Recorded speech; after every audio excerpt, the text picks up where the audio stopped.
teen homelessness, because I think there's a direct correlation between some of the problems we see in our public schools and with the children who don't have stable homes. And so we started having that conversation about what can we do, and what are the problems, and what exactly are the issues, and discerning, do we have anything in place, and if there's nothing in place, then what do we need to create to kind of help these children function more in a normal situation while they're in high school. It's hard to concentrate when you know that I may not have a bed to sleep in at night. And so we want to be able to aid. And so we have a ministry called Sacred Activism, that we are empowered to be active and be involved. And so church for us as a community is not just coming, listening to me every Sunday, but it's about us being empowered and having our faith move us to do something that is very practical and very active in our community. What's the magnitude of the problem of teen homelessness in our neighborhoods?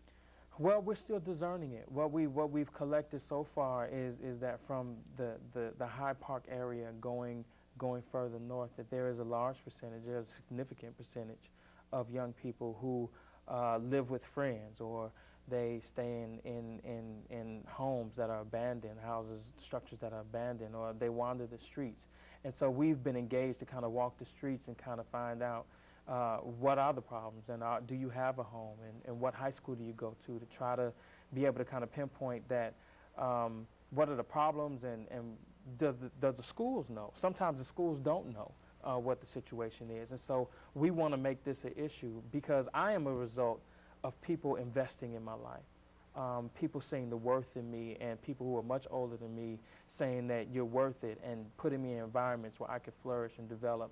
And I feel that that's one of our passions at our church. One of my particular passions is that we have to invest in our young people. And it deals with the very basic necessity of needs of starting with having a home, stable home.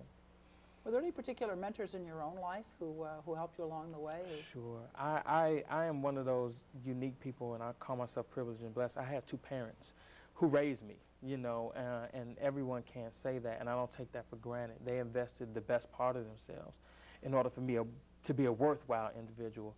Along the road, Walter Whitman of the Soul Children of Chicago was a heavy influence on my life, because he took me around the world and I saw people of different faiths and different colors, you know, and being able to engage them in conversations about not just what's going on in America, but what was going on overseas, and how they saw God.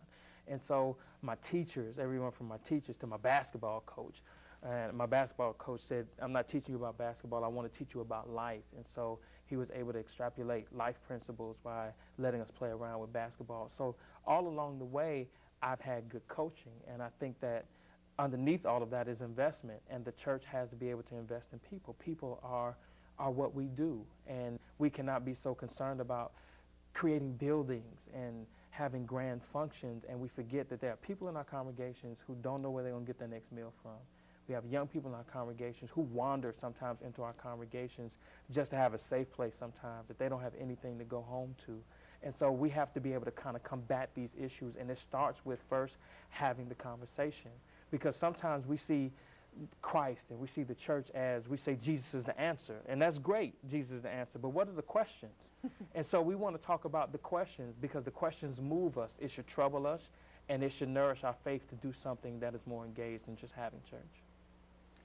What do you see as the challenges to the Christian community generally, and to your church in particular, moving forward? Well, I think globally, in the church globally, I think apathy sometimes, that we live in a religious pluralistic culture where everybody has faith and everybody's doing something. And sometimes in our tradition, the African-American tradition, we can be so concerned with having church that we never become the church.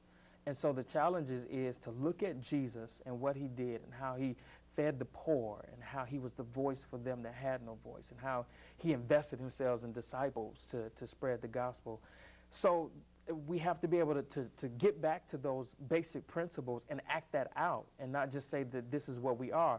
The challenges for us in our congregation on a local level is to number one, initiate having conversations that maybe we may be uncomfortable having.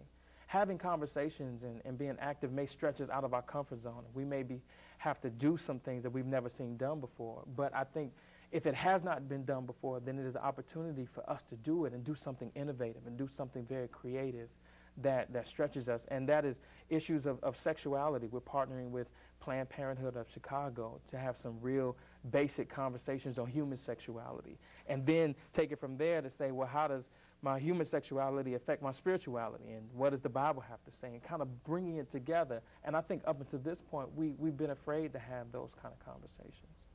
All right, well, it looks like you've got your work cut out. Yeah, I know. We've got our work cut out for us. Yeah. Well, thank you very much for joining us, Thank you Reverend for having Schaefer. me. We Thank really you so much for appreciate it, having me. and we wish you luck with your new congregation. Thank you so much.